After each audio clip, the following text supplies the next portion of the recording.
Hi, Mr. Noli. Hi. The Philippine semiconductor and electronics industry is a significant driver of the Philippine economy and the largest contributor to the country's manufacturing sector.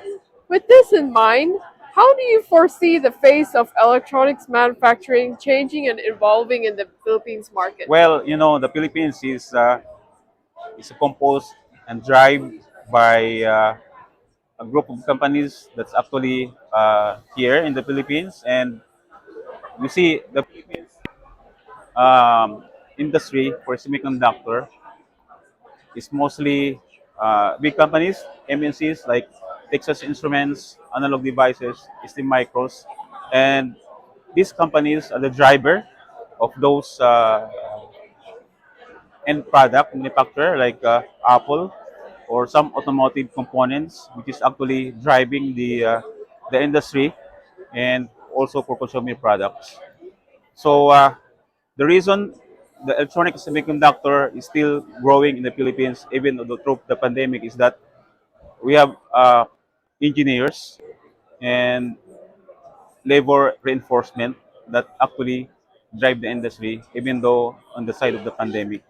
So this is the reason why in the current situation, the economy or the electronic sector is still in the best situation to uh, to supply components throughout the world.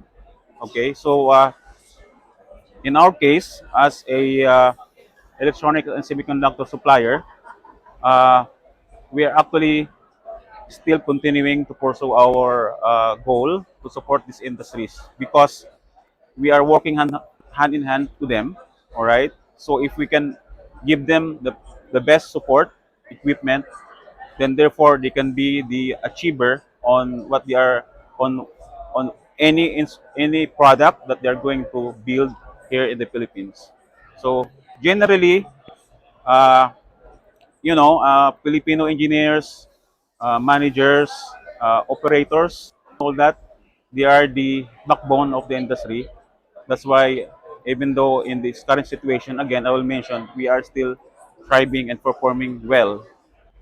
Okay, so this is one of the area that I would say that even through this pandemic, component shortage, the Philippine semiconductor and trade industry is still growing. All right. So as you can see through mini research, the electronic semiconductor is one of our imports from the Philippines.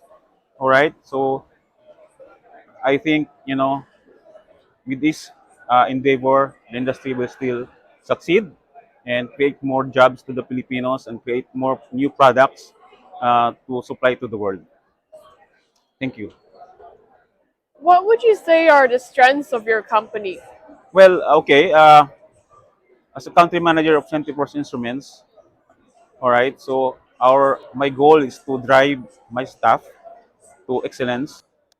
And we are Singapore-based company, and our company goal is to be the best in the industry.